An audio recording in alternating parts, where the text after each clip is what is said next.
together. All right. The night is darkest just before the dawn.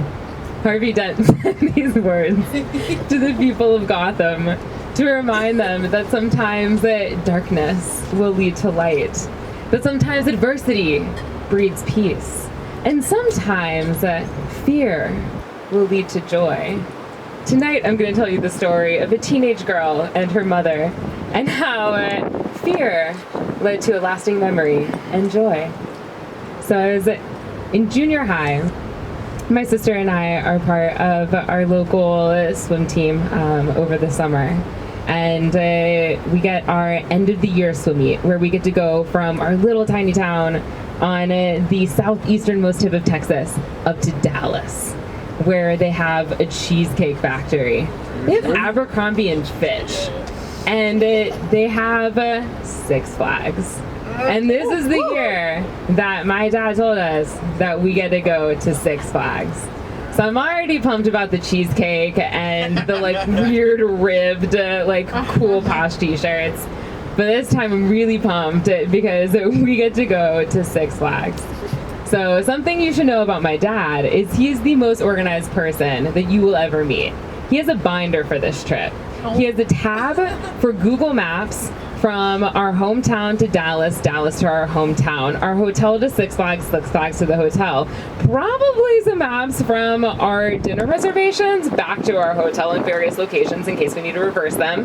He has a tab for our hotel reservations. He has a tab for our swim meet and all of our swim meet venues and heats and time slots. And then he has a tab for Six Flags and probably a map of the theme park, our tickets in case we need them.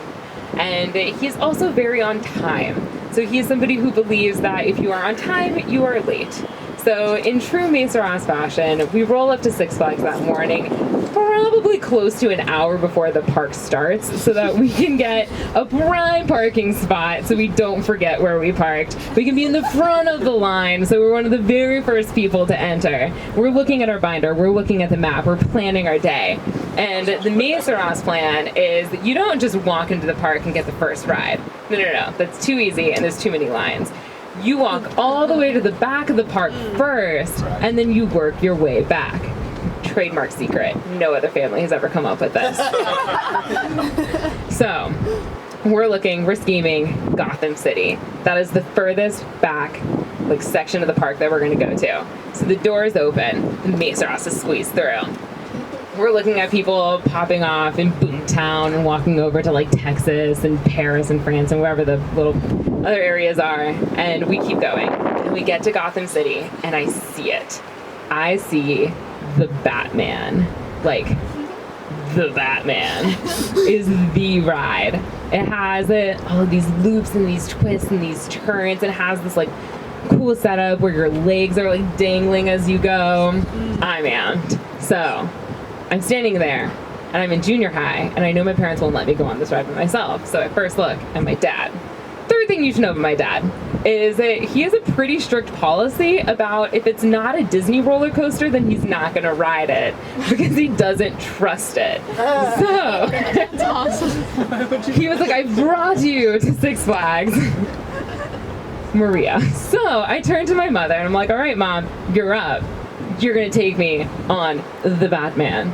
So my mom, unlike my dad, is hesitant for it, but she feels bad for me. She can tell that I'm excited. She's like, okay, I'm going to do it. I'll do it with you. So we walk in, and it has one of those really cool queues that feels like a Disney World ride, where you walk in and all of a sudden it's dark and you're in the Bat Cave, and there's these weird little pretend weapons on the side, and you're kind of sneaking through, and there's some monitors that Alfred's doing stuff on, and there's this fun little story about the crime that you're fighting, and so you're slowly weaving your way up, and we're close. We're next in line. The car pulls up, the gates open, and my mom's like, I don't know if I can do this. And I look at her, I'm like, no, Mom, we're doing this. We're here, we're next. She's like, I don't think that I can do this. And she sees the group of people that are getting out of the ride. And in the seats that we're about to sit in are these two really tall, really burly, little bit overweight guys, and my mom is just like, what if the safety harness doesn't work now? I don't know if we can do this. I'm already so scared. And so I'm like getting ready to sit down, and she's like, Rachel, walk through. We're not getting on this ride. We're getting off. I can't do this. And so she like pulls me through, and we just walk through the ride into the exit, and we leave. And junior high Rachel starts to cry. Because I'm a teenager and I know how to have appropriate reactions to things. I'm like, it's okay, Mom, it's fine. I wasn't really excited for it. It's okay, we'll be okay. It's okay. And so we walk back to my sister and my dad, and they're like, how was it? And then they see me crying. And my mom feels so bad. She's like, Rachel, I'm so sorry. I'll go on another ride with you. I just can't do that one, but I'll go on another one with you. So I'm looking around and I see it.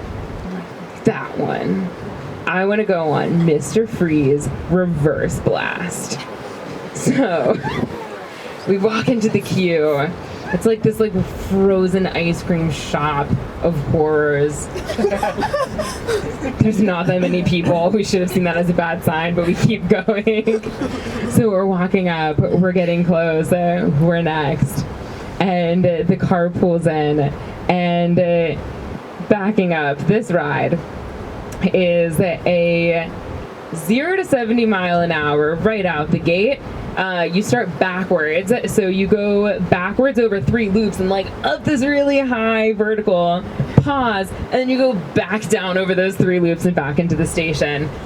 So we get in, and the car pulls up to the gate. The doors open. We're starting to walk in, and we see that the safety harness is like this T-bar that like folds up between your legs and like tees out, and then it stops. It doesn't connect all the way down. There's nothing protecting your upper body. And my mom realizes that she's made a horrible mistake at this point. Oh, no. And she's like, Rachel, I don't think I can do this. And I was like, no, Mom, you built on the last one. You told me you were going to go on this one with me. We're riding this. And she's like, I really don't think that I can do this. We walk in, we sit down. She's like, Rachel, we need to get off this ride. Click, it locks in. She's like, Rachel, no, we need to get off this ride now. And the ride starts to pull out from the gate, and we're hovering in the middle, and she realizes that it's too late. She kind of looks around, she slaps her hands down on like the T-bar, and she starts like making this motion. I was like, Mom, what are you doing? And she's like, I'm trying to create suction, so if it fails and I fall out, I will be suctioned to the handlebar and I will be safe. And as she's describing this to me, we shoot out. We're going 70 miles out, and my mom is screaming. We go over 3 loops, we come back, and then we go back 3 loops, and we go back in. And my mom confirmed has made a terrible mistake. She hated it. It was terrible. The T-bar lasted. She didn't fall out. She didn't have to rely on her suction. But she got out. That was the worst ride. I made a terrible decision. I think that was worse than the Batman. I think I can do the Batman. And I am beyond delighted. Because I got to experience my mom trying to create suction cups with her hands on a roller coaster ride. And then I get to go on the Batman. So we sidebar with my dad and my sister. They confirm can hear us screaming from the ground. We go over to the Batman ride, and we walk in, straps down over our arms. It nicely goes out of the gate. We go up the hill, we go down, we go over our first loop, and I turn over and look at my mom, and she doesn't have both hands holding on for dear life or trying to create suction. She has her hands up in the air, having a good time, enjoying the roller coaster. Thank you. Wow.